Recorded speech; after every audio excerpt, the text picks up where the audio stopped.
Welcome back to another exciting edition of Policy Dex Live on BTA. This is your most insightful socio-economic and political issue where we discuss and diagnose For over issues a that are decade, critical for national importance. The show is also coming to you live on our website as well on www.businesstelevisionafrica.com. Just click the watch button and be watching us live. We are also streaming live on our Facebook page on facebook.com/Business Television Africa. My name is Winston Tackie. This evening we are going to be touching on a very important topic that consistently has come to light in our continuous conversation, ensuring we have a good governance structure in Ghana. Tonight we're discussing decentralization. How critical is it to ensuring good governance system in Ghana? So the topic this evening is going to be on decentralization, the pathway to effective governance in Ghana. So you can as well join the conversation right here on Policy Deck by sending your thought to the WhatsApp line on 0206 583 547. At the appropriate time, we'll activate the phone lines for you to also join the conversation. But before we do that, let's go for the mini documentary. Throw more light on the issue discussed this evening. Stay tuned.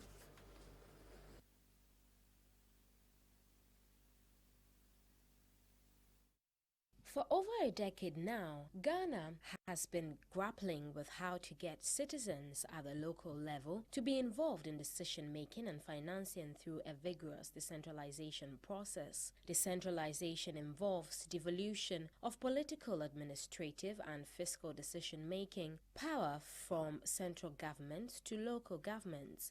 It creates an opportunity for citizens at the local level to participate in decisions that directly affect their lives. Underlining the rationale for decentralization is the improvement of the governance system of a country by involving citizens at the grassroots level of society to be a part of the social, economic, and political decisions that directly affect them wherever they reside in the country. Tonight on Policy Desk, we take a look at the impact of decentralization on governance. Enjoy.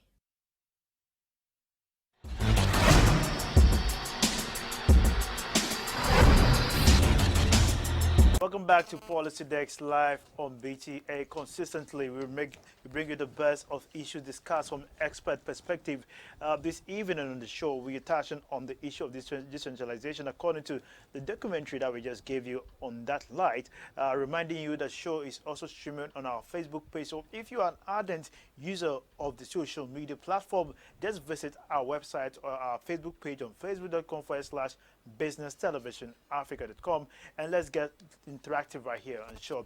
I'm privileged to have as my guest this evening on the show two doctors. I have to say, one is a reverend, one is a doctor. But interesting enough, both of them are doctors in their whole respective right. To my far right, Reverend Dr. Samuel Olanyo Mensah.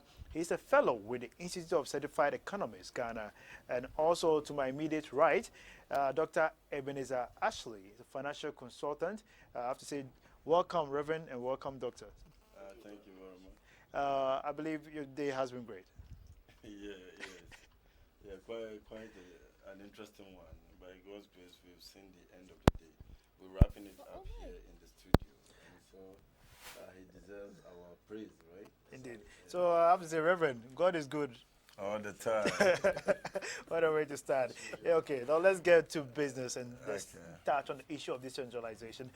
Consistently, Ghana's journey as to ensuring that we have effective governance structure has come to light, debated by most stakeholders in calling for a proper and efficient system of governance. We've compared our governance structure to most parts of the world, United States, Britain, and trying to diagnose what is the real delay of what is causing non-sustainability in development in most parts of our whole system and structures in Ghana. But, when you talk about decentralization, what does it really mean, and how far do you believe Ghana has come in ensuring that we have effective structures that ensure local governance becomes a key and effective tool for development? I think Reverend Dr. Samuel Walanyo, could you take us through that? Okay, thank you very much, my brother. I think the whole issue of decentralization and effective leadership as far as governance is concerned is key to national socio-economic development. Centralization is simply just having a centralized governance that's taking into account our political system, where we have the executive arm of government controlling the affairs. Okay. And this, in most instances, deals with the military model approach. So when this is applied, it affects transparency, it affects development, it affects growth. When we look at Ghana, we have about 216 metropolitan municipal district assemblies. And we must try as much as possible in order to bring governance to the doorsteps of people, so that we can be able to experience that accelerated socioeconomic growth and development. So governance must now move from that central arm of government down to the executive arm of government, and the executive is also carrying two wings, one being a legislature and the other one being judiciary, flowing down to the regional coordinating councils, then flowing down to the district assemblies, moving down to the zonal areas, coming down to community units and the individuals as well. So if you're able to decentralize the system, we are able to open up the system. It allows transparency, it allows speedy sustainability of our projects and programs. Indeed. What a way to start. Dr. Ashley, I'm sure you have a bit to add to that effect. Thank you very much. First of all, I'll say good evening to our cherished viewers. Well, the concept of decentralization reminds me of a popular phrase of the former president of Ghana, Flight Lieutenant retired Jerry John Rawlings. He used to say, power to the people. And at that age, it was a bit difficult to understand exactly what he meant by power to the people, until this decentralization concept sprang up. And some of us began to understand what he meant by that. He realized you shouldn't keep up power at the top hierarchy. You should be able to bring it down to the doorstep of the people, and that is very, very important. If we could take a brief background of this, as far back as 1988, the concept of decentralization began to surface in Ghana. It was thought necessary, and as we speak, there have been about 4 different forms and levels through which the decentralization concept has been introduced. Now, because it started in 1988, you realize in 1992 it was easier for it to find its way into the 1992 Constitution. So I would crave your indulgence to read some portions of the Constitution. Briefly. You know, in a way adds value and strength to the decentralization concept. It's not something that we've been saying or paying lip service to it. It has become a lip service issue because we've not been implementing its content to the letter. You know, and so if you look at the Article 35, subsections 6D of the 1992 Constitution, it states, inter alia, the state shall take appropriate measures to make democracy a reality by decentralizing the administrative and financial machinery of government to the regions and districts, by affording all possible opportunities to people to participate in decision-making at every level of national life and in government. You know, it does not even end there. If you look at the Article 240, subsection 1 of the same Constitution, it says, Ghana shall have a system of local government and administration which shall, as far as practicable, be decentralized. You know, so you realize there have been some consistent mentioning of this particular concept. Also, if you look at the Article 241, subsection 3 of the same 1992 Constitution, it says, subject to this Constitution, a district assembly shall be highest political authority in the district and shall have deliberative, legislative, and executive powers. You know, so if you look at this, besides this, we also have you look at Article 254 of the same Constitution, it says that Parliament shall enact laws and take steps necessary for further decentralization of the administrative functions and projects of the central government but shall not exercise any control over the district assemblies. Okay. That is incompatible with their decentralized status or otherwise contrary to law. And in simple terms, what do you say to that effect? Very good. What it means is that the decentralization concept has gained prominence even in the law books of the country. It means its implementation is something that if we've not done to the letter, then we have questions to answer, because we recognize that it is very important, and that is why it is enshrined in the Constitution. So how far have we been able to implement its content? So this is where I have a bone of contention. And you realize, yes, until this research I did, little did I know that it has some amount of weight with regards to constitutional backing. Right. I think So I'll come back to you. You raised a very important point about come back to that shortly. Yeah. I think, Reverend, in your submission or initial introduction, you made mention of two terminologies which I'd like you to throw light upon. You made mention of local governance and decentralization. Is there any relationship between these two terms? Is the same local governance similar to decentralization, or is there any difference to that effect? Well, thank you very much. You realize that what is the essence of decentralization? The essence of decentralization is to propagate and ensure that there is effective local governance systems. Without effective local governance system, we will not be able to develop. And the whole essence of decentralization is to propel development at a rapid stage. Now, you realize that for over the ages, we were very adamant as to how we will be able to champion development. Ghana was lucky to have one of the first ever developmental plan during the Governor Gagi's best time in 1919, and which led us to build the Takoradi Harbour, the Kalibu Teaching Hospital. We were able to build our railway systems. Our first president, Osajofo, Dr. Kwame Nkrumah, have a 7-year development plan led by the former senior minister, J.H. Mensah, and which led to the building of Akosombo Dam, Tema Harbour, and many other Valco and other educational institutions. You understand? So the main essence of decentralization is to make sure that development grows or moves at a very fastest speed. And for that matter, policies and programs must be strategically structured in order to achieve this. And once decentralization is being put in place, then it is termed a local government system.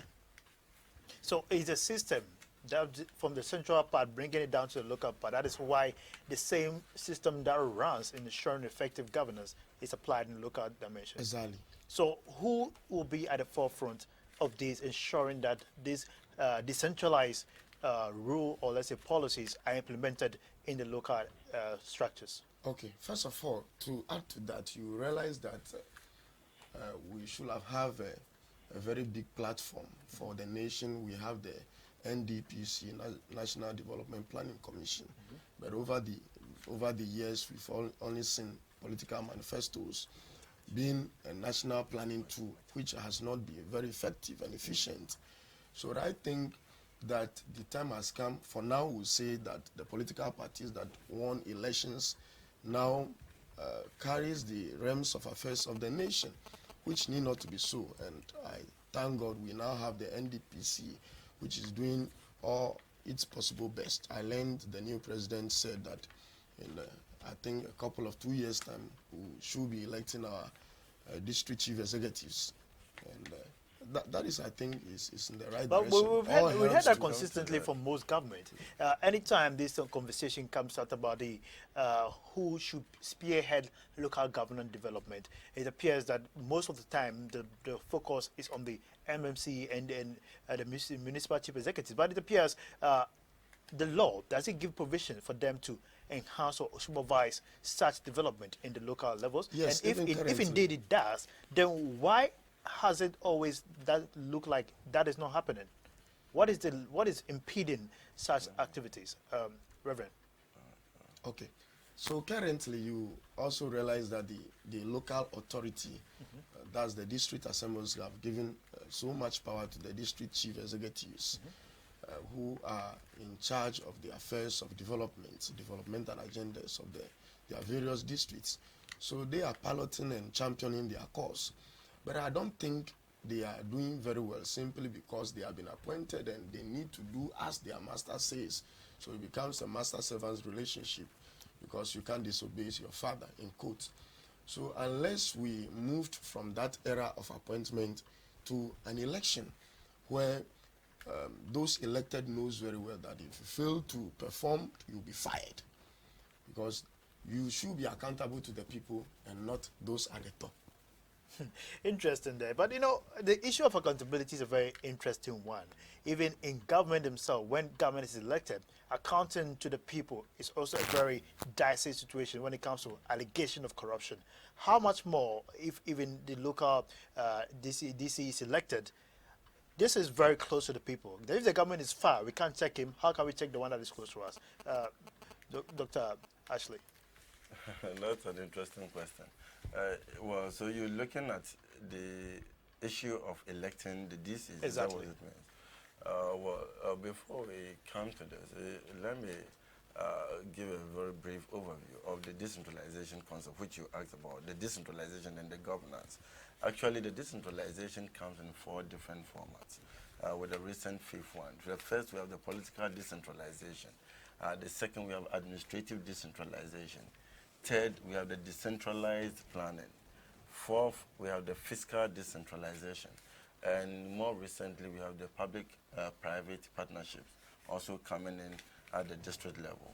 You know, so we have this particular activity and the various ones coming in. The district chief executive, together with the assembly members, is expected to make sure that the needs of the people are met.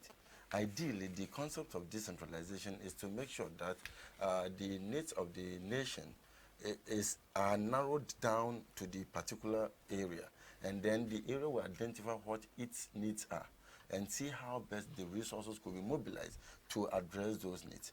And so if we had our decentralization concept working effectively, this issue or promise of one constituency, $1 million wouldn't have been very necessary, because the district assemblies would have been doing what is required of them.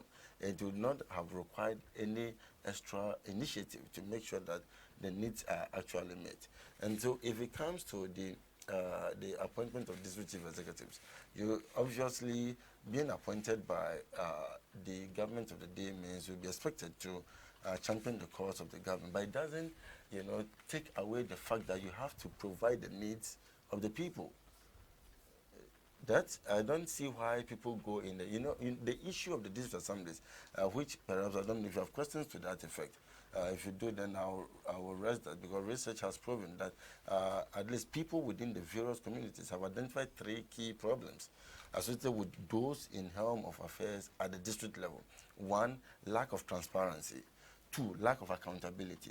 And then 3, the non-involvement of the local people in decision-making with regards to the provision of infrastructure facilities. Few assemblymen and women meet, and then they decide what they think is good for the people. And you see, they don't interact with even the people to find out if what they are going to say is representative of the collective views of the people. So there is a challenge over there. And also at the district level, I have observed that in most cases, people that are put in helm of the district, like the presiding officers and what have you, most of them do not have the necessary academic and professional qualifications to man such positions. So, the level of education begins to manifest in their overall output at the district level. They are unable to perform. So the quality of people elected to represent the local level. And also level the quality of people who are also appointed or in a way elected to lead the people even at the district level is also a problem. And that is why development at that level is a strong challenge. Yeah, why is it so? Because if local governance or district local governance is very important in that dimension, why does the interest of most academic people who are really experts in that dimension, who have studied local governance in school and universities, not really taken up such roles in local development? You see, because most of these things have some political connotations and colorations, And you see, that level is in most cases perceived as the beginning of the, perhaps I would say, the political journey. It looks as if most people who have advanced academically find it difficult taking up such responsibilities. But in some cases, some of these people, these educated ones, are not allowed to take a center stage. The people at the local level might not understand the language of the educated one and will flow more with uneducated ones and vote for them perhaps at the district level. They will go in there, and the individuals who that the government appoint to go as presiding officers in most cases do not have the needed qualification to understand and even interpret the laws to make sure that the right thing is done. And so the whole thing tends to be my personal interest. How do I get there and acquire, or amass wealth at the expense of the people? That is what the problem is. So it has to do with the appointment of people with the necessary wherewithal. If you look at the concept in itself, look, the District Assembly, per our Constitution, all right, has been mandated to remain as a corporate body, which can sue and be sued. Even at the regional level, national level, we don't have such things. But the District Assembly, many people do not even know, can be sued, and it can also sue. So it has been more or less modeled like a corporate body, which can be autonomous to be able to mobilize resources and ensure that development at the district level takes, its proper shape. But that is not what we see.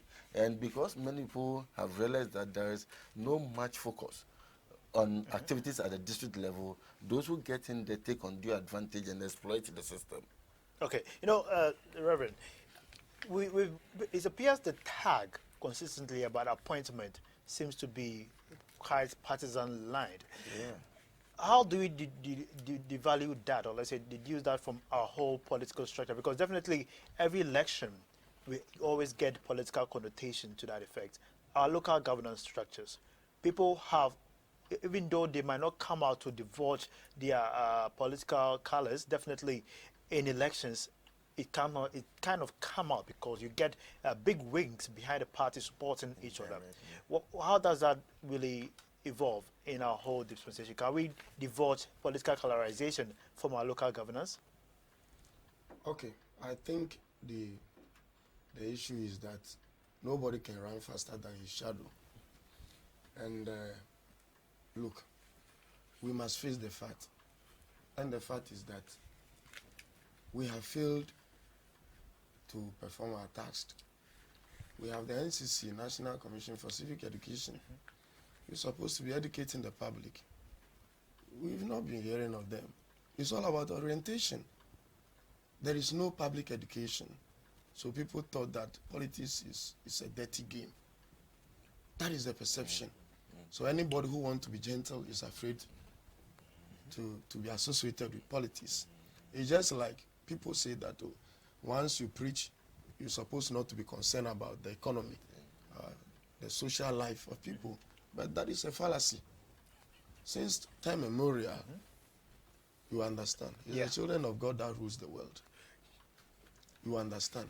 So I think it's all about perception, orientation, education. If you're able to educate society very well, and everybody knows, these are rules, these are responsibilities, this is what we are expected to do, you realize everybody will come together. So it's just a mere perception. So if you can do everything, bring education that to demystify that perception, that connotation, then we'll be able to achieve results. There's no way we'll get local governance without participating the chiefs and the traditional rulers, authorities in this dimension. At what point is it appropriate for the chief and traditional authorities to play their role, and so that there will not be any duality of purpose in that dimension? I think our chiefs are losing sight, simply because before a white man brings his model of development, we have our own system of governance and leadership. And I think our political system to have helped things to polarize more, in the sense that, why? If there is a project coming to my district and I'm the paramount chief, I should be the one in charge of supervising. So that at the end of the day, if I, the chief, condole with the contractor to squander the money and to leave the projects unaccomplished, then my people are going to face me. But if you are going to appoint somebody from Nankpanduri to go and supervise a work at maybe Pando or North Dai district, are you with me? And at the end of the day, the person connive with the contractor. They squander the money. They embezzle the funds. And at the end of the day, we'll come back to square one. Indeed. So my point is that the chiefs, the council of chiefs, the regional council, the district council of chiefs must be in charge of monitoring, especially monitoring, supervision role. And they must be the final signatory before any payment should be done to any contractor. Indeed. Well said there. Actually, let's take on the financial aspect and ensuring the chiefs and the local people work together to ensure there's transparency in that dimension. Anytime we hear governance, partnership, and construction, we heard about the oil discovery. One conversation that will run through consistently is local content. Now, the local content in the district level, especially ensuring that the people in those communities play a key role in advancing development, and also their livelihood is advanced through partnership of the local people. Do you believe Ghana so far, that particular trajectory of ensuring the participation of the people, not just in decision making, but in also building the community, have not really been adhered to? Well, you've answered the question yourself, because you're not adhered to, and that is the problem, the issue at hand. Recently, there was a similar issue reported in Cameroon, where we have some Chinese, miners who have invaded the community. The promise they made to the people to pay a royalty on an annual basis of about $3,000.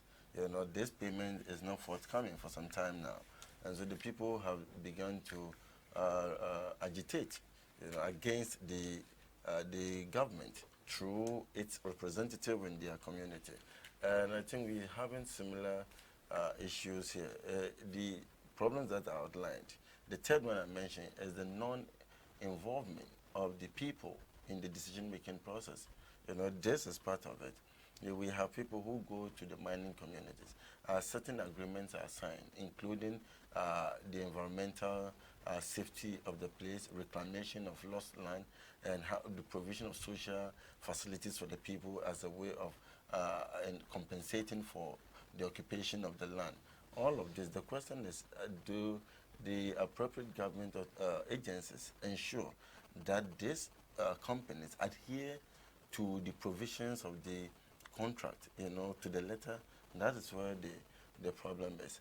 If we begin to gloss over, and the most pathetic thing is the fact that it happens time and again. It looks as if in some cases this foreign investor may be prepared to do the right thing, but it would interest you to know that your fellow Ghanaian may tell this investor to relax, and see how this could be done away with. It's uncalled for. It's highly uncalled for. We have to sit up and make sure that the right thing is done. We need to have the collective effect of an action on the people at heart, and not what we will gain individually alone. The personal gain tends to outweigh the collective gain. And the interesting thing is that in such a situation, like the mining you're talking about, the long-term effect may, if you, the individual, you're able to escape, perhaps with your children, because you are affluent, your family member who is still wallowing in some amount of poverty may be affected. Invariably, it will come back to you to kill. So why not ensure that the right thing is done at the same time, so that we move on as a nation? Some of these things may not be tolerated in other countries, and therefore we shouldn't be allowing those things to happen at all. You've been in the financial dimension market for some time, so you understand the trend of financial monitoring and fiscal discipline. Yeah. We've seen most contracts, sole source, where individually mobilize money for construction purposes. At the end of the day, they rely on government to be repaid back. But, we've seen contracts and also projects being abandoned in the local level. In that dimension, the desperation of most of the chiefs comes in where the people come to them. You were there when we cut salt for this project. But here's the case, the school block is only the foundation that has been made. The contractor cannot be found. The monies cannot be found. At the end of the 4 years, the only thing you hear is schools have been built, but still the children are still under school. This dimension, where can the chiefs and the people look at for? Are they supposed to look at the central government to blame, or the local chiefs or themselves? Yeah, you're talking about the citizenry or the... Well, exactly. let me a little clarification. Once again, the types of governance system we have, you know, we have the traditional leadership or governance system. We have the bureaucratic system, and then we have the charismatic. The traditional is where the chief used to, you know, dictate or determine what will be done in the various communities. And then the charismatic is where the individual, because of his personal attributes, people begin to follow him or her, you know. And then the bureaucratic one is what we practice, and that's the democratic, where to carry out an activity, it has to go through quite a number of processes. With the introduction of bureaucratic leadership style, gradually the mandate of the chief was taken away from him. Now we've gotten to a stage where the chief has been reduced to virtually nothing. You know, and even in their communities, some of them strive to be recognized. If not, you are non-existent, because the policies implemented in your area are all government-driven.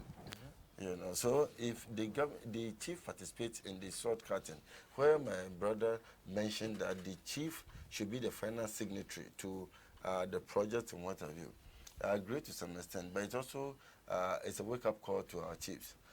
We've been mentioning that we've come of age. At least we are about 60 years this year. And it means gone are the days when we have rulers who might have not been elected, with all apologies, you know. Because if you cannot read and write effectively, you may even be brought a project that you'll be told verbally that this is a project of 100,000. Meanwhile, the amount written is about 400,000. You append your signature to it. The 300,000 will be taken away. So you should be able to not just sign, but be able to read and understand what is being brought to you. When you do this, then we can have active participation of the chiefs in this particular process. In some areas, there are some chiefs who are academically far ahead of the political appointees who are sent to their communities. You know, so in such situation, they could also be involved, not necessarily taking the center stage, as my brother has suggested, but they should be in the know every step in the way, so that should the people call on them, as you're saying, they will be able to offer cogent explanation to the people that yes, indeed, the government through the district assembly has been able to do A, B, C, D. I'm a witness to the fact that EFG is in the pipeline. But if you relegate the chief to the background without knowing what is going on, when the people go there, you know, some of the chiefs, they don't want to expose or disown the government of the day. So they might try to put up some, you know, diplomatic words to the people, and they end up incurring the displeasure of the people in the community. And the people will begin to brand or tag the chief as being pro that political party or something. Perhaps he is just trying to play a further role, you know. So there should be some cohesion in this particular situation. As a matter of fact, what this tells us is that we shouldn't leave the district assembly initiatives. In some cases, you know, in the metropolitan areas, you mentioned the metropolitan municipal district assemblies. For places like where we are now, they are all part of the Accra Metropolitan Assembly. So there are about 5 or 6 different areas or more which are under one jurisdiction. Indeed. And so there are sub-metro chairpersons. We'll come to that breakdown shortly. But, you know, Reverend Dr. Samuel Walanyo, indeed, I want you to hit on this issue. When it comes to the case of mayors, we hear Accra mayor. One interesting one, everybody is used to and knows very well, is Chenche. You understand what it means, right? That's our language. Yes. Chenche Okubanapo, because of the beard. And there's been this perception that has been tagged around the mayor, that they are only there for demolition of structures. They are only there for collection of the taxes, tolls from market women and things. And also the only time they are known or come to light is when there's floods. and there are issues and situations happening in our district level. What is really the role of the mayor in your perception? Most of our institutions have failed, including the metropolitan assemblies. You know, when the institution fails, the leader cannot do anything. It's all our leadership. Now, coming back to the main issue, the mayor is a developmental agent, and he is supposed to be in charge of planning and mobilizing resources. But then we are not seeing those things. All that we hear is maybe once in a time you hear some mayor, as you said, carrying out a demolition exercise somewhere with some bulldozers and some police and military. So the actual planning of the city or towns and villages is not being done. So at the end of the day, the city grows, the town grows to a very large extent. Then there are slums. Then we start looking for resources to be able to address those concerns. So I think the mayors have actually failed. So they must be the developmental agent. They must sit up and plan, taking into consideration the future generations in today's planning. And so when we are talking about sustainable development, you need to factor all those things so that you have a holistic development. But if you only sit down and say, oh, government said we are giving you 8 million Ghana cedis just to put up one classroom or block somewhere, and you finish that and you are just driving, moving from one corner to another, I don't think you are doing anybody any good. So they really need to sit down. They need to plan, look for resources, and how resources will be distributed equitably across board. Is that you made mention of planning and also mentioned about the distribution of resources. You know, we know about the District Assembly Common Fund, which even the government appoint an administrator over it. Is that the only pool of resource or fund that they can rely on to advance this project? Because we know how big the Metropolitan Assembly is, but would that be enough to propagate the mandate of ensuring prudent administration in the local level? No. That is not enough. It's simply in the sense that, you know, the district assemblies, for that matter, the metropolitan areas, are autonomous in nature, which means that they have the power to even look for funds, so they can even move beyond the borders and the boundaries of Ghana to seek for funds like any other government that comes into power. So they can equally do that and look for developmental partners. You understand? They need to market their jurisdiction, their state, their areas, their geographical areas. And in doing this, it involves planning. Now, getting revenue can be done in so many areas. It's not only internally generated for IGFs. And we have the property rates and all others. How many houses have been numbered in Accra or Greater Accra? A lot of houses have not been numbered. A lot of houses nearby where I live are not numbered. And just this afternoon, I took the opportunity to ask a few landlords whether they have been paying property rate, and the answer is no. Why? Meanwhile, we are in Accra. I'm in Tackie, Lejo Kuku, Krawa Municipal Assembly. They are not paying. You understand? There should be planning, there should be enforcement. Indeed. You know, about this housing structure that you just brought in, it's been a very interesting development about most companies, even the identification system of housing has really come to play. We saw that initiative also being taken by the former AMU boss, Okuvandapa, about naming the streets. But still, its effective use is not still being felt. Is it because of lack of research in that dimension? Because sometimes before you take a plan, you have to know the value of what you're doing. Is that why we are not really? Because I'll tell you the fact that all the things that has been projected in the Constitution, we kind of started, but the finishing doesn't really get the output that we deserve. You know, it is the failure of the institutions. The institutions have failed. When you take a town country planning, for instance, they are the one that's supposed to give most of, do the most of the planning for instance, for AMA. So AMA needs to rely on the information from their end to be able to give a precise budget as to the way forward. But then they are not doing their work. All that they do is to look for some government lands that are lying idle somewhere, sell to some cronies somewhere, get some monies into their pockets, and that's all. So if you are able to strengthen the institutions to work very well, effectively and efficiently, we'll be able to achieve results. So it's the institutions that are failed. Indeed. Dr. Ashley, your case on the appointment, because but before then, let me remind our viewers, you're watching Policy Desk live on BCA. We are bringing you this live update on issues trending across Ghana, but this importantly, we are focusing on the decentralization structure in Ghana and how best we could stimulate effective governance system from the local governance structure. But indeed, if you're watching us from any part of the country and also on our Facebook page, you can join the conversation through the WhatsApp line on 0206-583-547. 0206-583-547. At the appropriate time, we'll activate the phone lines, but this is the number, which is 030-2211-409.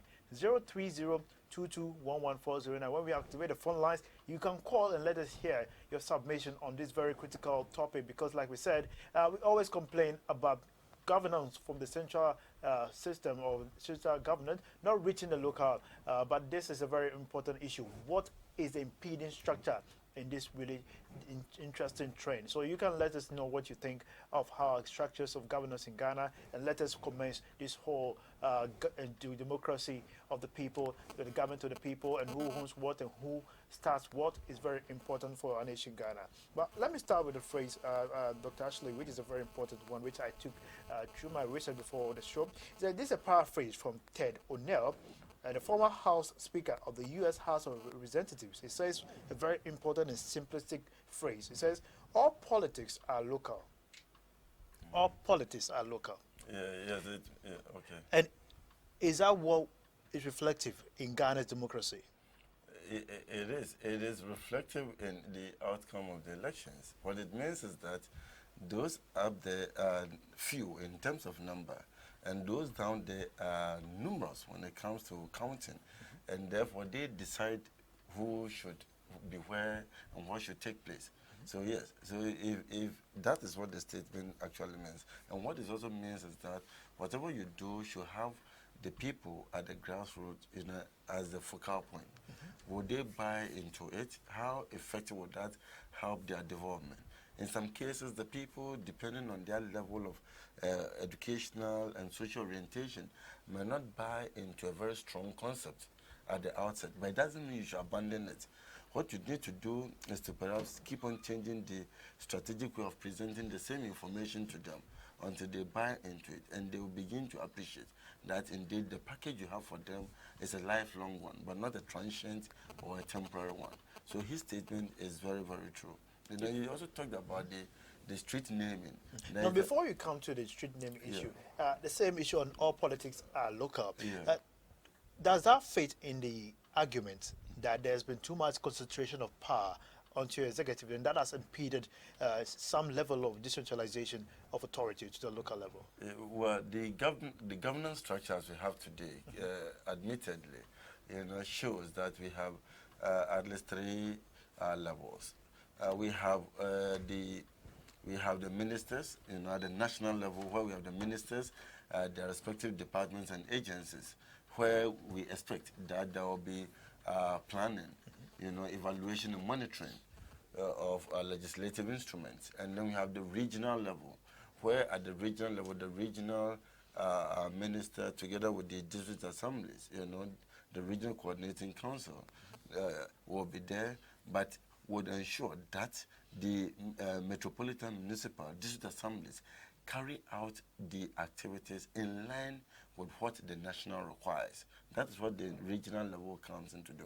And then the district level, where the focus is in itself, is where the expectation is that you have people who meet the aspirations of the people at the grassroots. And this is where there is a massive failure. Over where the work is rather And just anyone, quote unquote, is allowed to man it. And the people end up failing miserably because they go the limited level of education. The preoccupation is how to line his or her pocket, but not how to meet the needs and aspirations of the people. So at the end of the day, it becomes a failure. And because indirectly, in some cases, indirectly, they become political appointments, the burden, the ultimate burden will lie on the one at the top. So if you shirk your responsibility by allowing just anyone to head the district assembly, then the eventual, outcome will come back to you. Now you ask question on the election of the district assemblies, which the president-elect, has suggested that there will be an election. I have to be very objective in this. My brother is buying into it that yes. I remember the president saying by 2018, there could be election of the district assembly heads. I don't think we should toe in that line. Why? Simply because just look at the current political climate we have. If look at the elections, the way elections are run, how we have monetized the election system.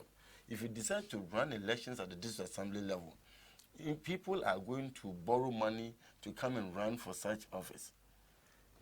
After the election, instead of focusing on doing the work, they may think about how to pay back the monies that they have borrowed. And so the bulk of the work may not be done as expected. Because first you have to recoup whatever you have lost. It may not be overt, but implicitly that is the reality on the ground. So we may even end up corrupting the system more than it is now. But now it is a political appointment. And so the amount of investment before holding the position is very minimal because it's a matter of the president appointing you. So your amount of investment directly will be minimal. And it will also ease the extent to which you may go there and think about how to line the pocket at the expense of the people. It also lets you know that psychologically you could be ousted, at any time if you don't perform as expected. So I believe the election at this time will not help us. Given our level of democratic dispensation, the president will save himself a lot of time, and economic resources by appointing rather than allowing election to take place. Now, if election takes place, and given the area, all right, the winner becomes someone who does not perhaps belong to your political party, and the performance of the person in that area does not help the cause of your governance system, it will go against you when it comes to election, because the person in charge of the district may not be based on political lines. It may be perhaps individuals like we have for the district assembly election. That's how it will be done. So even though perhaps you'll be noted to belonging to political party A, you may not come, in that particular color. You're a neutral person, and the level of development in that particular district may speak volume of how people in the area would see the eventual government of the day and make decisions as to whether to vote for her or oust her out of power. Consistently, we've seen the appointment, the outcome of the appointment, which institutions, research upon research, declarations by most institutions, the UN and even AU, have come out with proven fact that the appointment brings stampede in most of development in most structure because of the similar points, the same point that we raised.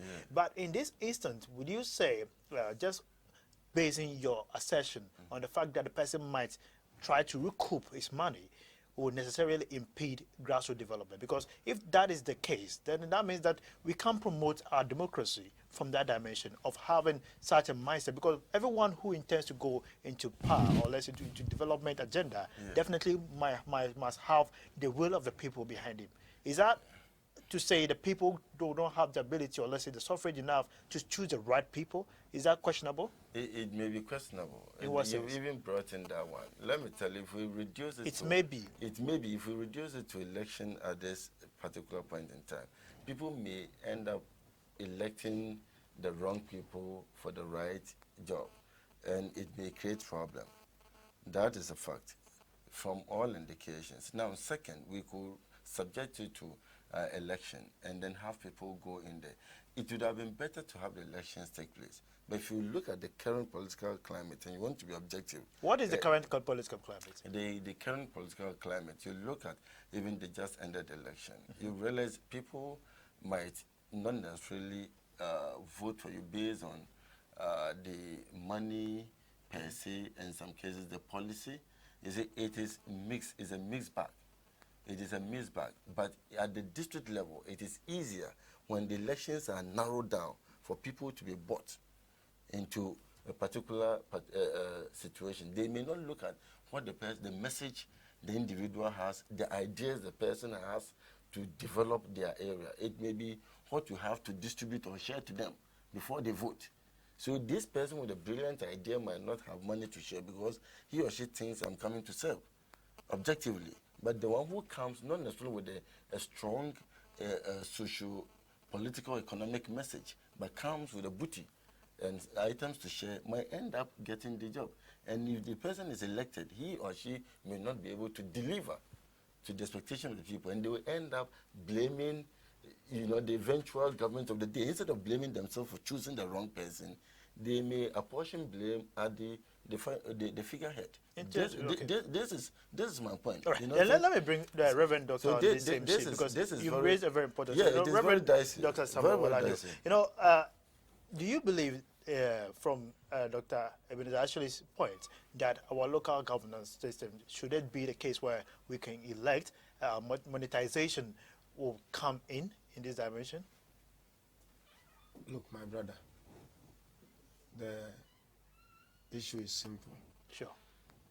There has been too much power invested in the hands of the executives, arm of government, which we need to disarm them. If not, we can't develop.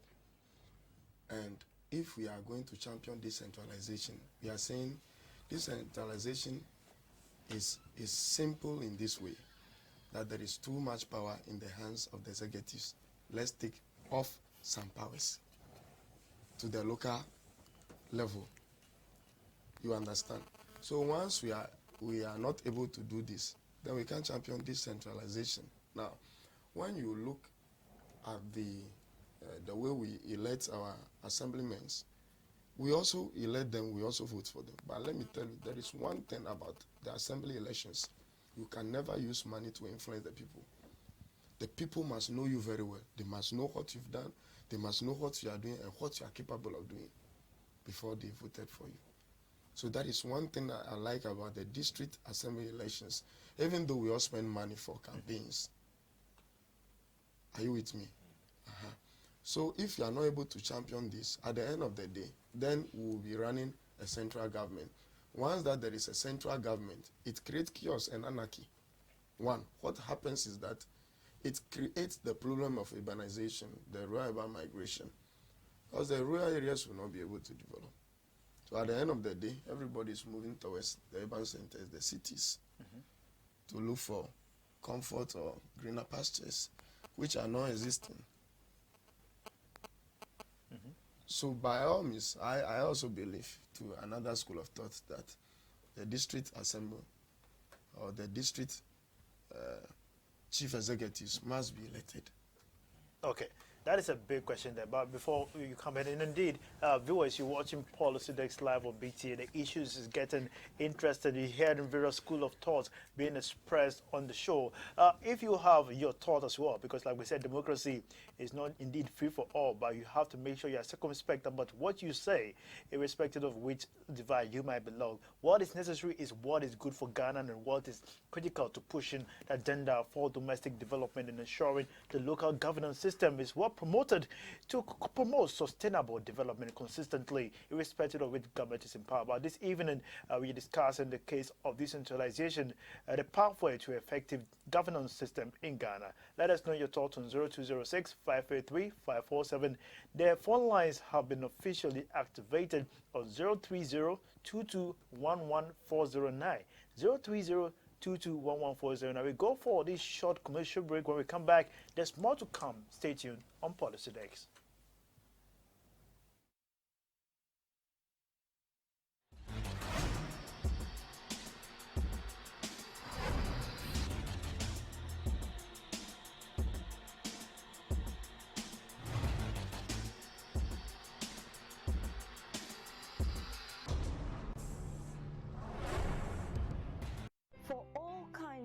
fresh meat, fruits, and vegetables. This is for chicken and fish. This is for beef and for fresh fruits. For your pastries, salad, use this. Every food item you want to carry in style, Fresh Pack is your choice. For more information, call 050-642-1370. Fresh Pack, eat fresh, stay healthy. Do you know that there are more successful people in Ghana today than before? Well, that is the truth, and the secret is in prudent financial planning with the right financial manager. You need to know the right fund manager who spends your money 24 hours a day, 7 days a week, 4 weeks in a month, and 12 months in a year. That manager is at Gold Coast Fund Management. At Gold Coast, your money never sleeps. It revolves every second to give you more money for use when you really need it. For the past 21 years, Gold Coast Fund Management has held a strong reputation of spending people's money to beat inflation, depreciation, and treasury bill rates. Put your money to work. Move from savings to investment. Pay your investment tithe into the Gold Fund and Gold Money Market Fund, and be assured that when you are in need, you can turn to them to resolve your financial problems. Gold Coast Fund Management. Investment advice worth its weight in gold.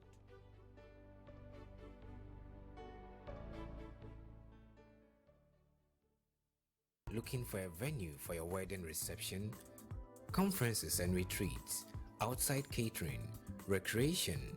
Look no further than Coconut Grove Beach Resort Hotel, located in Elmina. Coconut Grove Hotels, memories worth repeating.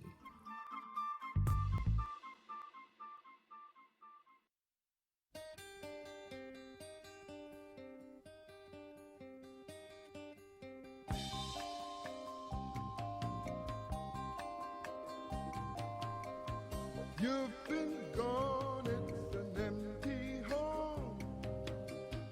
Come on back where you really belong. You are always welcome home, welcome home.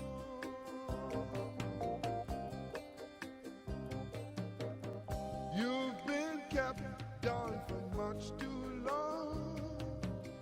Stand up.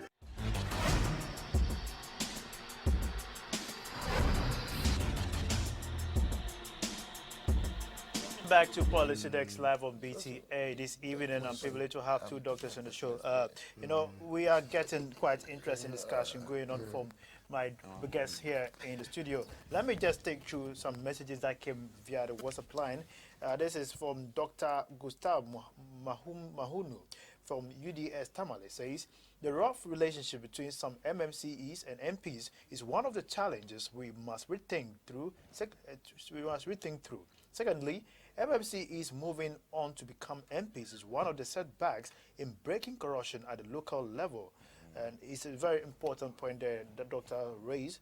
And another one says, Ghana should allow iconic players to announce their retirement from... Okay, I think this is different message coming through. But I'll be taking more through the WhatsApp line. You can still be sending your thoughts to 0206-583-547. The phone lines have now been activated on your screen, which is 030-2211-409. If you're watching us on Facebook as well, you can call into the show and let's get interactive on the case of decentralization. Another very interesting point that was raised shortly, you know, still the case of whether MMCEs or DCE should be appointed or not is something we're going to be touching on this moment. So if you're watching us, do you believe the MMCEs should be appointed? And if they should, is there going to be any demerit to that effect? Because some have said if they should be appointed, it's going to enhance transparency because of they familiarizing themselves with the local people. But is that enough to ensure this appointment? I think the doctors here are really giving me a hot submission here, and I'm also taking the heat. But we are still on here, right here, on Policy Desk. But Dr. Ashley, it appears you are also hitting them. Let us know, do you have a school of thought about they not being elected, but you are pushing for appointment?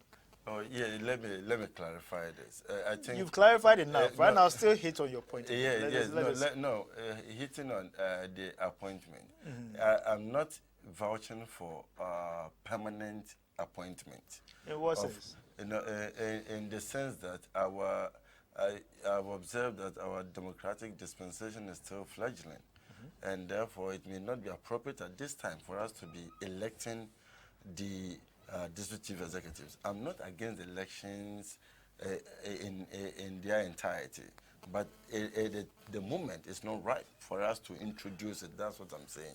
We need to study the system for some time, know that our people fully understand and have come to terms with the fact that they have to vote not based on money, but based on people who have the competence, capabilities to lead them in their various localities.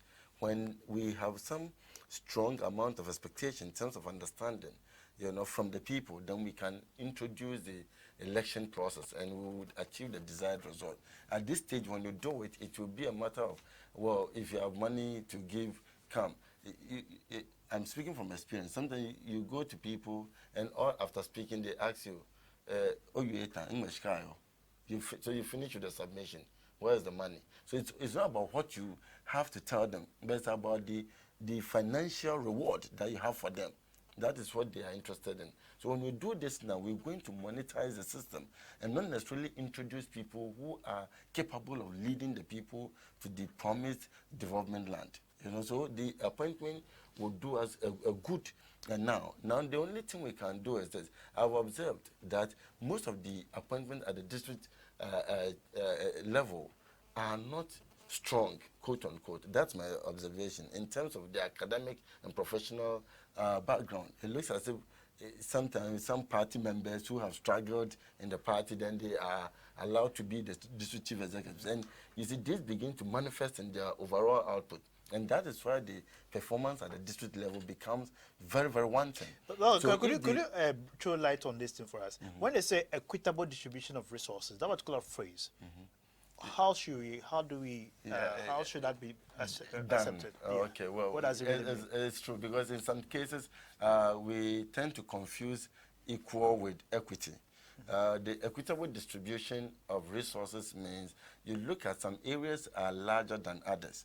So if you have a particular district which is larger than another district, obviously the larger district should have an amount and then the items required, which will be more than the amount and items that will be given to District B, which is relatively small in size. So the equitable distribution means you look at the size of the area, look at what its needs are, and then provide the resources to meet its needs. So the one with the smaller area, with a relatively smaller need, should also be given smaller resources to meet the needs of the area. So that's the equitable distribution. In this particular situation, I hope the president will reconsider the thought. Is it not everything said during the campaign has to be carried out to the letter, especially when you sit back, review it, and realize that inure to the economic benefit of the whole people. What is required now is appointing people who have the academic and professional competence to man the various districts for us, and not necessarily electing them. When you do this, there will be changes. Go through the records. We've seen most appointments made by criteria, competence, even doctors, professionals in most parts of the MMCs. Yet still, development has to be stampeded. What is it? Does it have to do with the leadership of the personality who is in that particular office, or the proper structures that ensure effective relationship between the people and the job done? Thank you very much, my brother. There is this saying that a blow inevitably yours. When I receive extricate you from torrential hostilities. I know what Doc is saying is only highlighting on the challenges of this decentralization. But I think personally we should don't focus on the challenges for now. We should focus on the implementation, because to begin everything is difficult. We can't assume to be perfect before we start.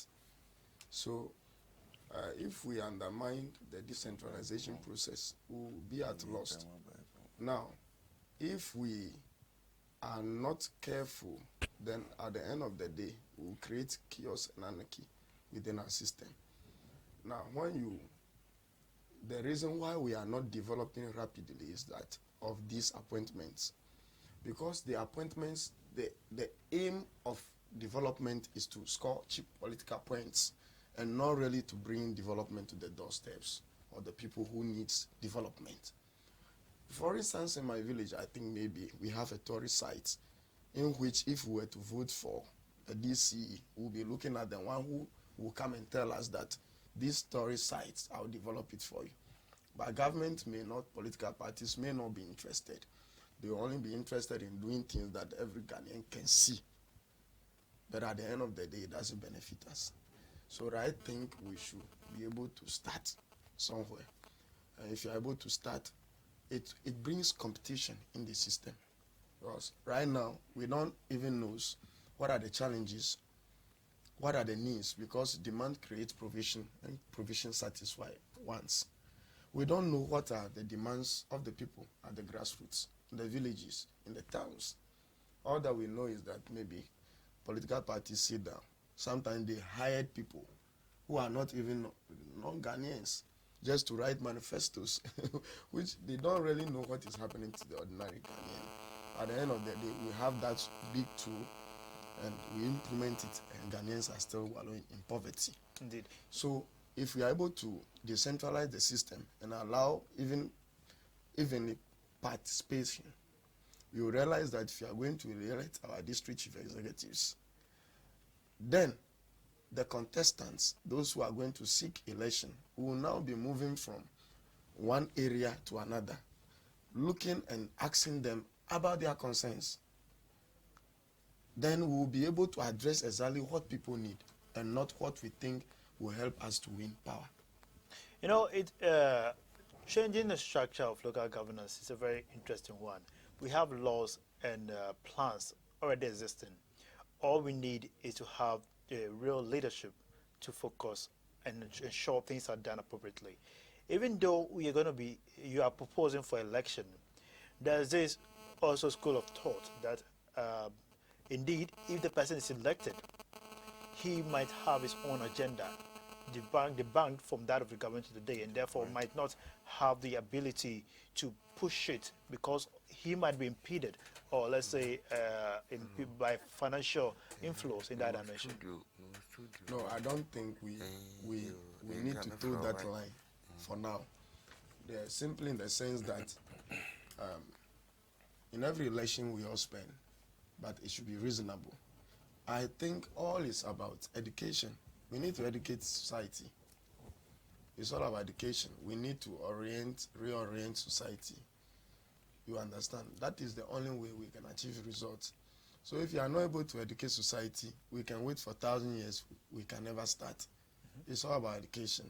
We need to educate society, and the banks, the monetization of our elections. If my brother, if in my village or in my constituency or in my district, and our roads are bad, recently in that last election, some people, some towns around the whole township were demonstrating that the government couldn't fix their roads for them, and some refused to vote. So they have punished the government. I think to them that is punishment to the government. Yes. Okay. And next time they will never repeat that mistake. And the elected government will now realize that the people are not awakened. We may not reach that level of full realization, but we started a path. So do we always have to wait until election before we decide to put the government in terms of checking and balancing development in our community? Over the ages, political parties have succeeded subverting the will of people, bringing divide and rule tactics, suppressing the people, bringing boundaries, inciting one tribe against the other, and they were able to have their way. But I think people are now far awake, knowing what is good for them. If there is no potable drinking water in the village, you suffer. And now people are requesting for that. If your roads are bad, people are requesting for that. There are no medical centers. People are requesting for that. If your classrooms are destroyed, the school blocks have destroyed, have collapsed, people are now fighting for that. And in the former days where people see politicians like small gods, that time has passed. That they see political leadership as just a leadership position, and they want the political leaders to do what they want. Without that, they will refuse to recognize them as their leader. A very important point there. But if you're watching us in your homes, and let me remind you, the phone lines have now been officially activated. You can pick up your phones and call on 030-2211-409. Let us hear your thoughts on this issue. It's getting interesting. Some have said to vote to appoint is that a way to go. Let us know what you think. On 030-2211-409. I'm still reading some messages coming through the phone lines on 030-0206-583-547. You can also call into the show and let us get your impression. And also, if you're watching us on our Facebook page, let's just remind you that you're live and interactive with us on Policy Desk, which is a BTA Policy Desk, your most interactive program right here on BTA. The phone lines are fully activated on 0302-2211-409. The numbers are on your screen. Keep calling, and definitely we'll give you the platform to call. And let me remind you also, be objective as possible. This is a case of development, no political colorization. All we need is what is important for Ghana, what is the national interest. No party interest, no individual interest, no self-interest. All we need is nationalistic perspective. So let us know how patriotic you are when you call into the show. All right, Dr. Ashley. Yes. My brother rightly mentioned an important aspect of the whole process, and that is education. So if you want to reduce the district level appointment to election, then we must begin to conscientize the people rather than just subject to outright voting. We should let them know that henceforth the district level would be subjected to an election. And in some districts, a district may be made up of about 3 or 4 constituencies. Some districts have about 4 or 2 or 3 constituencies. So there should be this awareness being created over time for people to understand it before we set it out. If not, it will just be introduced and the eventual briefly, outcome I think may we not have be a caller on the expected. line. I'll get back to you shortly. Good evening. Your name and where you calling from, please? My name is Samuel. I'm calling from Teshi. Calling from where, please? Teshi. Teshi. Yes. Okay. Please, you're live. Kindly make a submission, sir. All right. My question is to know the similarities or differences between the decentralization you're talking about now and what existed in Kwame Nkrumah's time when we had Ghana Food Distribution Company, when we had the post offices. That worked. Why is what we're talking about now not working? Hello? Samuel? Yes. Yes. Please, can you repeat your question again? I want to know the differences or similarities between the current decentralization you are discussing and what existed under Kwame Nkrumah in the First, Second Republic up to whenever this was introduced by your panelists. They said this came into the 20-something constitution, and everybody is discussing this under challenging conditions. But why did the other one work and this is not working? Okay, that is a very interesting question there. Also, let me remind my viewers, we are watching BT Policy Desk. You can call in the show on 030-2211-409. Your questions and submissions will readily be addressed on the show. So you can call, be as objective as possible. The question our viewer asked was that, indeed, the comparison of this decentralization system under the Nkrumah's regime compared to the current dispensation, why was it that it worked? We know those times we solved the case of tankers and most active participation of the individuals in the local dimension. But in this current 21st century, it appears it's been quite waning down. Dr. Ashley, what do you say to that? Thank you very much. The answer, to some extent, is not far-fetched. Once again, as at independence, the Ghanaian population was about 6 million. And as I keep on saying, the educated population among the whole lot was about 6%, which translates into about 36,000. Now, this 36,000 included those who had attended school up to the Standard 7, those who followed the missionaries to understudy them, all of those. You know, so we had a limited number of people who could literally read and write and lead the communities. Now, these people were committed to the cause of the country. And so when they were put in charge of the various sectors, they endeared themselves to the best of their ability. And that is the difference, you know. And the difference, once again, has to do with those who had the ability to lead the community in terms of the development work. You know, if there's one person who could literally read and write, then that person is considered I would say the educated person, the Owula of the area. Okay. And so he is allowed to lead, interpret, and then the rest will follow. But it looks as if now population has changed. And instead of, in some cases, as I said, instead of allowing those who have the academic and professional competence to lead in the community, because we reduce it to partisan lines, maybe someone who is less educated, has no professional background, but belongs to the ruling political party, would rather be asked to lead. And this is where the failure comes in. So this is the stark difference between the current dispensation and what we had in those I think days. that you've well addressed that. I think we have another viewer on the line. Good evening. Your name and where you calling from, please? Yeah, this is Mendele. Good evening, sir. Yeah, good evening. This is Mendele. Tackie Winston. Mr. Hello, Winston. Yes. Yeah, Mendele, your former school, Mendele. All right. Oh, Charlie, it has been a great evening for me to see you today. Oh, this thing, Charlie, I don't actually, this is my first time watching you, right? So I just want to give you congratulations. Next time I will put my ears down, listen very well, so that I can join you. Thank you so much. I think Charlie, we'll talk go. later on. Thank you. Sure. This is issue of national importance. Possibly we'll talk back when it's time for friendliness. But right about now, we are critically on the business of the nation. So if you can call on the show on 030-2211-409, 030-2211-409. Like I said, always when you call, let us get objectivity at hand. And let's discuss this issue because it is important for ensuring the next phase of Ghana's democracy. We have another caller on the line.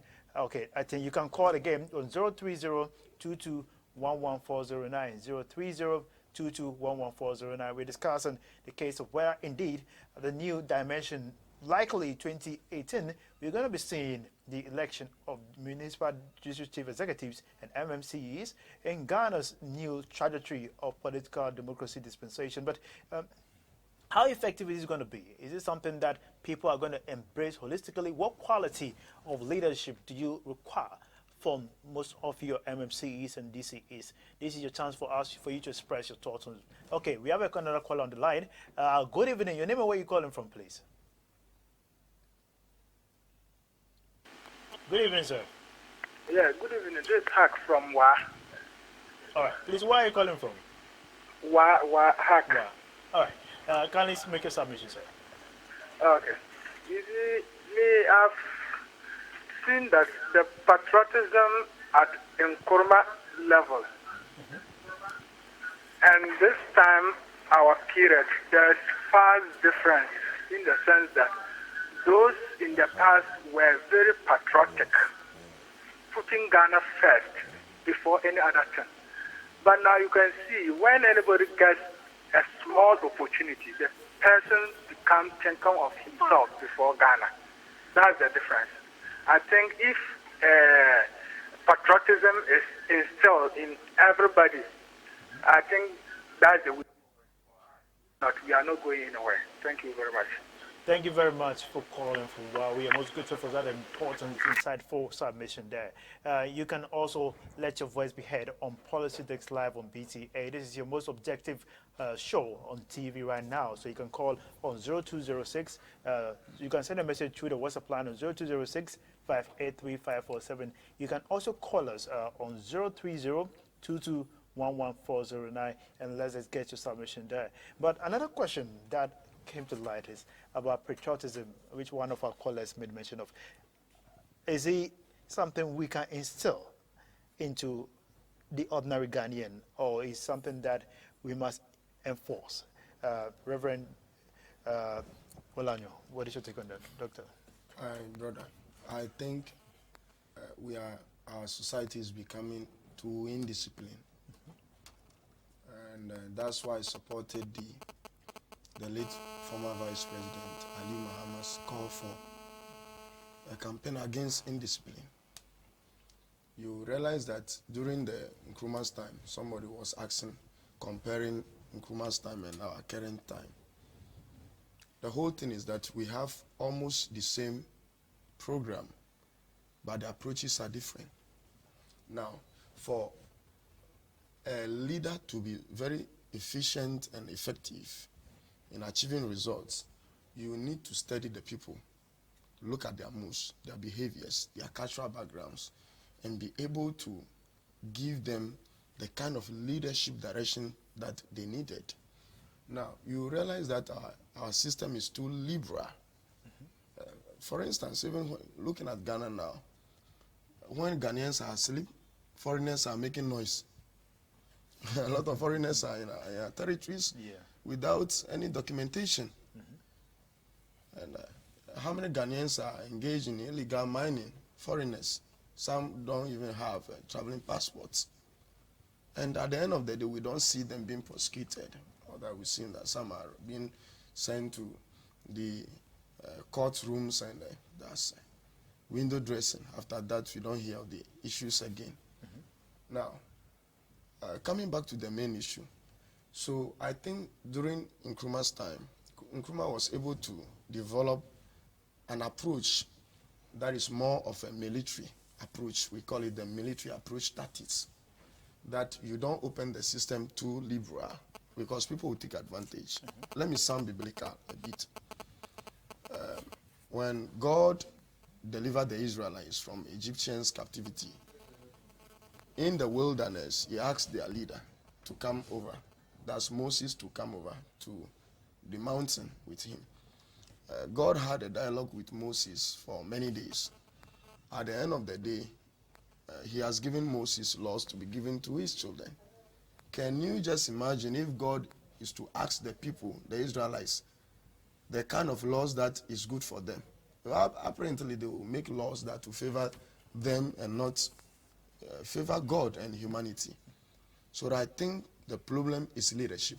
We are not able to give a clear direction to our people, to our followers, as to what we want and how we want to that's a achieve. very interesting submission. We have another caller on the line. Good evening. Your name and where you calling from, please? Good evening, sir. Hello, good evening. Yes, please. Your name and where you calling from? Yeah, I'm Hakim Tamale. Yeah, please. Our advice to kindly tone down the voice on your television set a bit for me. Thank you so much. Okay, the volume is off. Okay, then you may please make a submission. Yeah, I want to react to one of your panelists alluding to the fact asserting that if election, the total election of the DC, it will lead to monetization of the system. Okay. I'm not sure that is right. You see, monetization of our system, to me, it has to do with our tradition. None of you sitting there, if anybody does anything right to you, you would definitely say, "Oh, take this one as cooler." It is everywhere in Ghana, and it is part of our culture. Besides, those coming for the election, those who are contesting, how many of them are out to serve? Majority of them are coming out to enrich themselves. So if they are to enrich themselves, and the voters also think that they should also get something, what is wrong with that? So I think that is it. But one thing about the election of the DCU is that Ghana here, we are fond of mixing things. At the end of the day, we get to the center and we wouldn't know where to move. You see, there are systems of governance. We have the unitary system and we also have the federal system. If we are going for a unitary system, let's go with it. And if we are going for the federal system, let's go with it. But we'll go and pick unitary system and its characters. At a point in time, we want characters of the federal system to fit into the unitary system. That is where the problem comes. So we have to decide as a nation if we are going by whatever system we are picking. Let's pick it. But our problem has to do with probably where we are coming from too. We go and pick American system, go and pick British system, knowing very well that these two systems can never be the same. Right. If American does this one in this way, the British will do it in another way.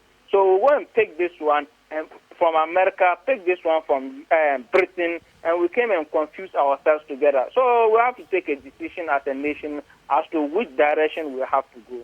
Okay. Thank you. Thank you so much for your submission and calling to the show. We are most grateful for your time. Let me take a bit message coming through the WhatsApp line as well. I have Nak from Wakwenchi. He says, please, we need Minister of National Orientation. He said, we need a Minister of National Orientation to put patriotism into Ghanaians, because there was patriotic and there was, I don't get what he was trying to say. They were patriotic and everybody takes Ghana first before any other thing. So he was saying there was patriotism in Ghanaians initially, but that whole patriotic agenda has been waning off, of course, the time now. But, you know, this issue of patriotism, it appears then we used to recite, people knew the Ghanaian identity. When you talk about, when you go out, people are proud to say we are Ghanaian based on what we say, our recitation of the pledge, and most of the time national anthem. Now you go to the basic schools and most of the schools in the country, the youth don't even get the real core, the meaning of what they are reciting. The national pledge, and most of the time you don't get it in the fact that the local dimension of this, how identity issue is being criticized, is something that we should touch on. Reverend, what do you say on that? And also, he made mention of the case of monetization. That is a normal thing, it's a ritualistic thing. Is it wholly acceptable? It's something that we might desist from. The whole issue is that, do chiefs take bribe? It's What a do you say very about big that? question. Chiefs in our traditional system, they don't take bribe, but they've been taking bribes. In what sense? The politicians will come in and give them certain things. It can be gift, it can be cash or kind. And once that you've taken that, it has influenced your conscience, your decision making. So if you are not very smart, at the end of the day, the politician is always smart, so they will outweigh you, because they want to do certain things to have their way. So the chiefs must be able to form a caucus, a consortium, and be able to know what is good for their traditional areas, so that if politicians are coming to see them, it shouldn't be just one chief somewhere in some room somewhere, and a politician will go. It's a closed door meeting, or it should be an open thing. The villagers must be around. What will be discussed must be the concern of the people. He's talking about patriotism. It's good to be patriotic, because now we are replacing patriotic with partisanship. And I think all is because in the olden days we don't have too much democracy. You see, too much democracy, if you don't guard it well, it leads to indecency. Because we are now championing so many rights. You have the rights, freedom of speech, freedom of movement, freedom of association, and so on. Now a man is getting married. Woman and woman is getting married. We thank God that we don't have them in our system by God's grace. But then we need to reason. It's a matter of common sense. Is this good for us? As the last caller said, we only hire people to write models or develop models for us. Looking at how Japan has developed, I'm not saying that transfer of technology is bad, but We can't just go and copy the Japanese. We can't just go and copy the Chinese. We can't just go and copy the Germans, simple because this is the model they use. Because you need to take your socio-cultural factors into consideration. Your cultural values, your uniqueness, who the people are. You must know what the people need and not just copying. You can build the study building. You can go and build study buildings at WA. Does it make sense? It doesn't make sense. The people need good rules so that they can get their farms produce to market to be able to get some money and feed their families and be able to send their children to school. So these are the things that we need. Okay, Doctor, actually, I want you to touch on this very important issue, which in the next 6 months, the government has proposed that they're going to commence with the One District, One Factory project, which they promised during the 2016 election. We are discussing decentralization as a key in ensuring and influencing development from the local governance structure. How will it play a key role, especially in ensuring this project commence, and also how will it impact the local people in their communities, especially at the district level? Yes, thank you very much. It is actually a project at the doorstep of the people. And it is also refreshing to know that quite a number of stakeholders have been identified to be very critical in the execution of all the projects. So every area would determine this list of stakeholders, those that should be involved, depending on the type of project you want to put up and then the environment of that particular area. When you do this, then you would indirectly be improving on the current issue of decentralization as we have.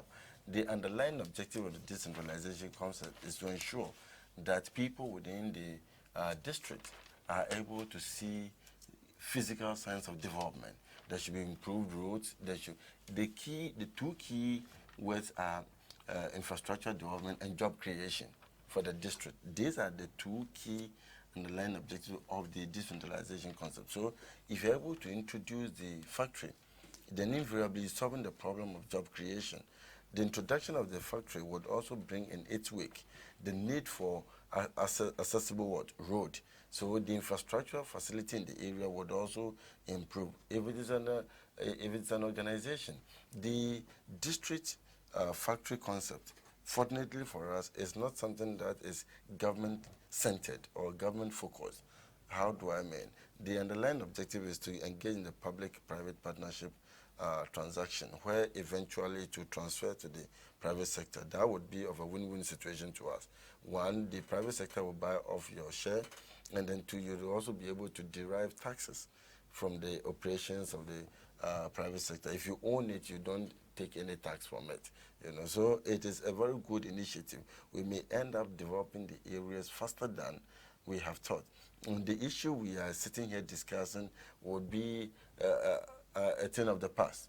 I'm praying that it becomes so, because if we champion the institutionalization of the district factories quickly, then we are solving the problems. It means the government is indirectly reinforcing the efforts of the various districts assemblies to help them carry out their governmental activities very quickly. So when you do that, it's just like you being sent to the market, you have the item, it's very heavy.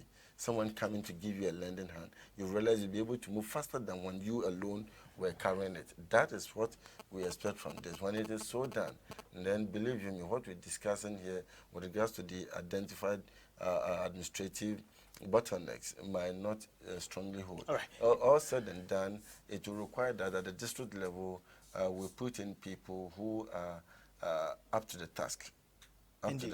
In terms of their competence. This particular project, Reverend Dr. Samuel Walanyo Mensah, indeed, as Dr. actually said, it's a very good project, and it will necessarily promote local level development where the indigenes will be taking part in being part of feeling the impact of the growth from the local level to the international, to the national level.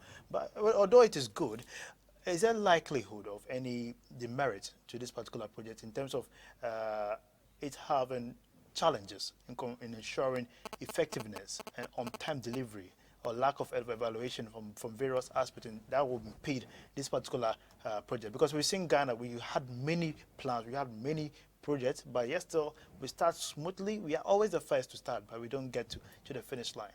What are likely to be the challenges to confront this project in your dimension? Okay, actually, we should expect some level of anxiety at the local levels, because if you don't do the assessment very well, will create some level of apathy, because there should be education.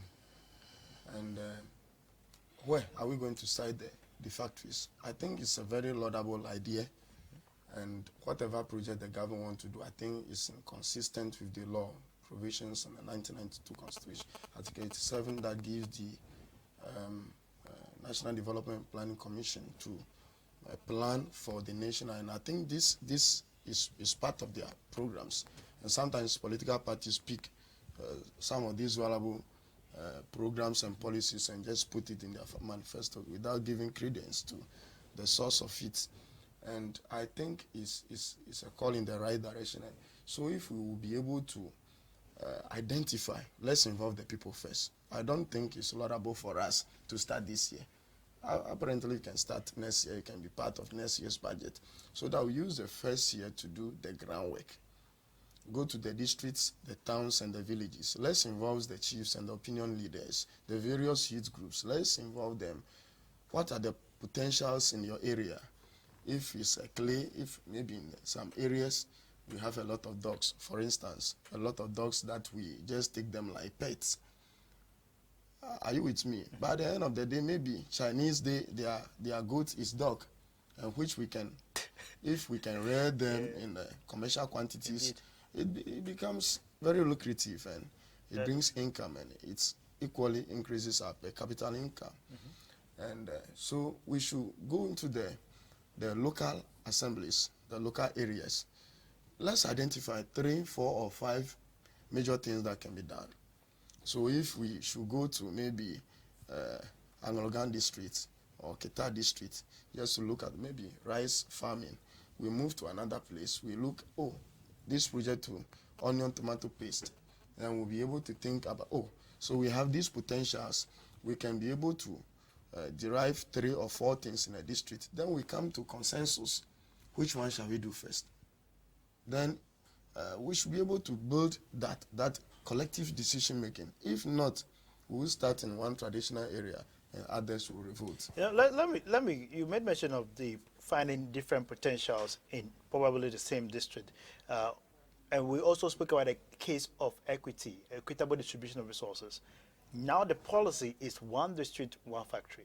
In an instance where we find more potential than what is expected and the monies that is required to implement such a policy, because already by law, according to what they've promised in the manifesto, that is a policy. So necessarily they have to abide by it. So in that case, what would be the best option in your? Yes, you see, all comes back to the decentralization process. The district assemblies must be given the power to be able to take this initiation. Now, if we disarm them at the end of the day, we will not get this requisite knowledge and direction. Now, we should be able to move to the grassroots.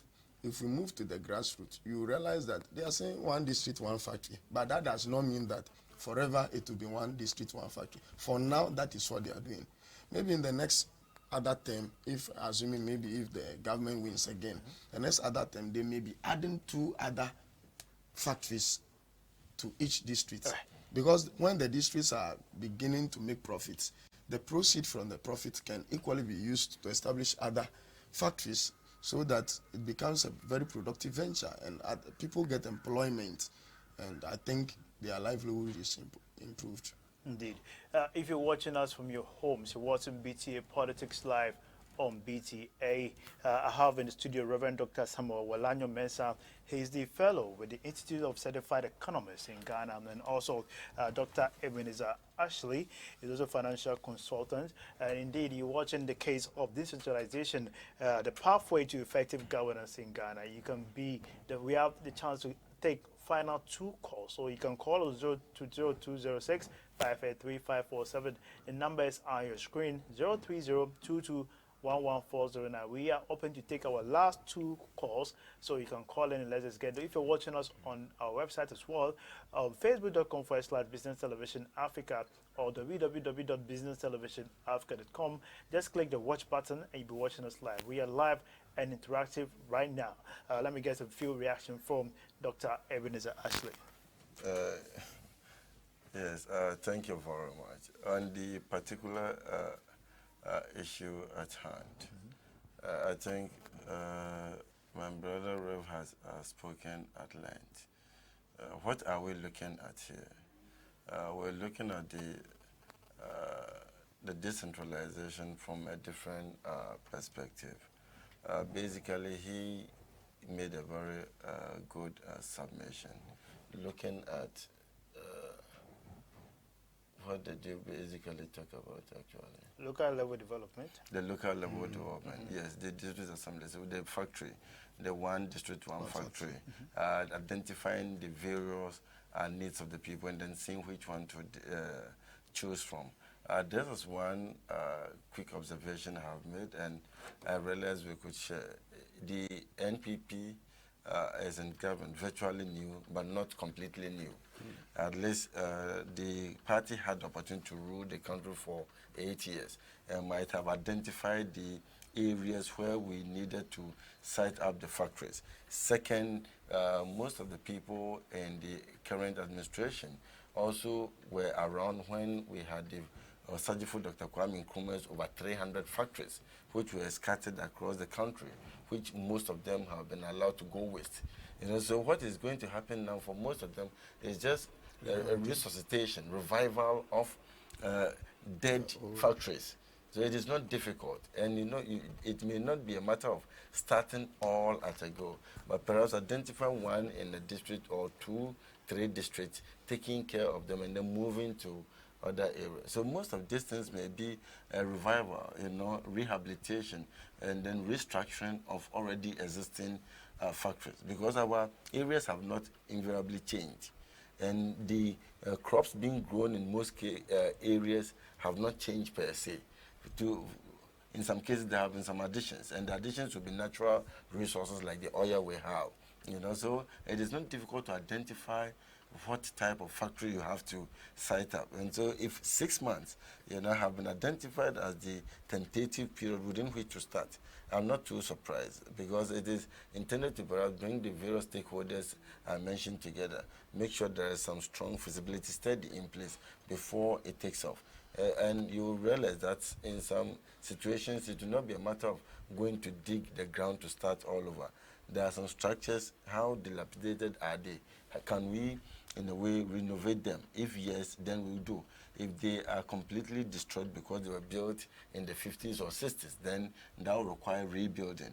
But then the tomatoes, you know, some have already been started by the former President John Mahama. The Palugu tomato factory, the shoe factory at Kumasi, the sugar factory. So all of these things are already in place. So a matter of continuing from where someone left off. You know, so I'm not surprised to hear of the 6 months. And what you mentioned is quite cogent, that you could identify 1, 2, or 3 different items which will require factory in the area. In this case, you look at, is it fortunately for us to, because our land is the same, you may have a large number of produce in area A and find the same large number of produce in area B. When it so happens, then area A, which has 3 different items, you choose one that does not exist in area B and set up the factory. And then the one that the 2 of them share together, you put up in area B so that it could be sent to that area. Yes, I also, you understand what I'm saying? Yeah, for example, that is a very positive yes, because this area has cassava, tomatoes, and let's say onion, you know, in large quantities. And then the immediate area has also onion in large quantities, but does not have cassava and tomatoes. You know, so you set up perhaps cassava here, and then the tomato factory in the other place. Tomato from here should be sent there, so that it will not be duplication of activity, and they'll be able to live in peace and also in harmony. Where the 2 areas have the same produce, you could go to a place where it is cassava and then cassava. In this case, there will be no need to set up two factories in those areas, especially when they are very close. The factory could be set up at the boundary of the two areas, such that people from area A would patronize, people from area B would also patronize, to save us some costs and also make sure that we are able to manage it very well, because our malaise when it comes to the maintenance is now improving, but we have not gotten there yet. So we shouldn't create too much problems for ourselves, putting up so many structures that we cannot handle and then throw money down the drain. So we should be able to put it is a matter of as my pastor put it, it is about the quality and not necessarily the quantity per se. So we should put up the number of factories that we think we can indeed manage them, not put them up and then leave whoever comes, see if you can handle it. If not, I have done my bit. No. Right. Indeed, this evening we touched on a lot of interesting issues right here on BT Policy Desk. You know, Dr. Ashley raised a very important point. Where there's a division of labor, that is, we're looking at where efficiently resources are allocated, there could be transfer of some of the raw materials. And also, we have to also focus on whether, if we are manufacturing this product, we have to also focus on the market availability, either we are marketing it domestically or internationally. But our advice, we focus also on the sub-Saharan Africa, just market trade among borders. What is called, we sign agreement upon agreement within the ECOWAS regions and most of the AU countries, so we can, based on that trade agreement, to commence and try to capture the African market before deciding to go outside the continent. Africa ourselves, we need to feed ourselves before we feed other continent. That's a very important thing we have to focus on. Most parts of the Africa, there's drought and rainfall pattern is bad, but there are most parts of Africa where they have enough harvest. Yes, so these harvests have not been processed and they are going waste. We have to also learn to ensure that we synchronize and also help each other grow, irrespective of the challenges facing each other. This evening we've discussed at length, and I have to say thank you to my callers who made time to phone in and send a message via the WhatsApp line. I'm also privileged to have had today two doctors. You know, one is a reverend and one is a financial expert, and all of them, they are gurus in their own dispensation. Reverend Dr. Samuel Walanyo Mensah is a fellow with the Institute of Certified Economists here in Ghana at my far right, and also Dr. Ebenezer Ashley, financial consultant. I say, gentlemen, thank you so much for making time to be on the show. Always a pleasure having you. Thank you so much, Doctor. Yes, always. I think I'll be having you regularly, Doctor, Reverend Doctor. And the next time we'll focus on a bit of religiosity and how best we could bring about unity in order to drive development. In the most part of the country, they are supposed to ensure that the active role, even Muslim clerics, Islamic clerics, churches, and how best we can promote morality, its pathway to ensuring development. That is something that I'm really researching about, and I'm sure one of these days we'll bring it on for it's that a call important. in the right direction. Exactly. So viewers, like we say, this is your most objective program where we bring issues that is very dear to your heart, dear to my heart, dear to the nation Ghana, where we project very, very prominent developmental issues that are really policy oriented. My name is Winston Tackie. The show was brought to you and also produced by Anna Maria Nyame, my producer extraordinaire. I say thank you so much. And to my callers who made time to call into the show, we come to you every Monday, Wednesday, and Friday at 8 p.m. So don't miss Wednesday's edition. Is going to be very, very interactive and research based. So don't miss it. So then, have a good evening and thanks for watching. Bye bye.